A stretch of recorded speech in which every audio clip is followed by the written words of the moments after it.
Hi, if you're like I am and always looking for a great way to instruct math a little bit easier to help children's understanding, I am a very real world person, and I found the educator's name Jessica Boshin, and she has a wonderful blog called What I Have Learned teaching.com, and this is where I retrieve this source from, called No Numbers.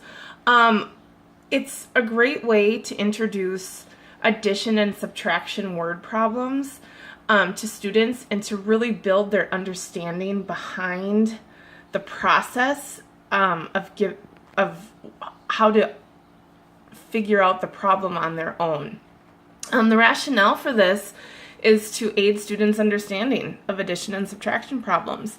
And Jessica says, by setting up word problems with known numbers, this is a strategy that helps the students to identify the start of the problem, the change in the problem, and the result of the problem. And then students are then instructed to look for the unknown in the problem.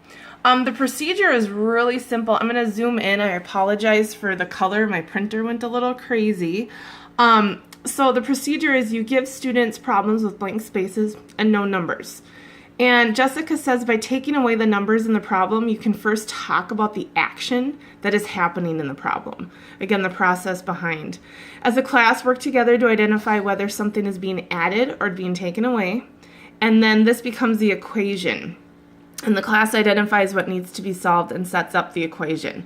So what I do a lot, and I enjoy, and I've noticed my students enjoy, is if they know something about you as the teacher, I make those my word problems. So I use my daughter and my dog, and Elise puts blank cups of dog food in Chester's bowl at breakfast and blank more cups at dinner. How many cups does Elise put into Chester's bowl?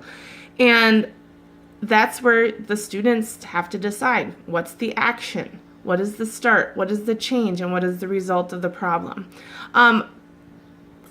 Jessica and I also agree that students should then use a model of their choice to show how they got the answer to their problem.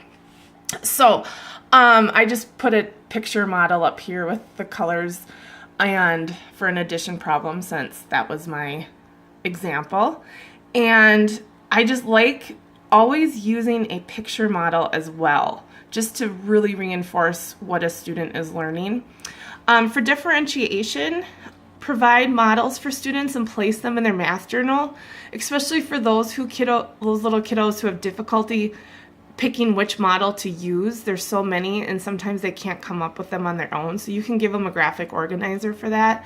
And then also, based on students' needs, change the numbers used in the word problems. It is easy to move from one digit to 2 digits. Create also, what I think is a great idea, is to create a word list to hang around the classroom. And this list should consist of action words or verbs. And as a class, you guys can determine if these words are joining something together or if they're not. Kind of just extra words around the room to reinforce what you're doing in math. I really enjoyed this website from Jessica because it helps educators really see how to intentionally plan to use modeling in their math instruction. And I see that this strategy also uses scaffolding of skills to really build upon what students are learning, see what they learn, add more, and keep adding more to build up their little dendrites.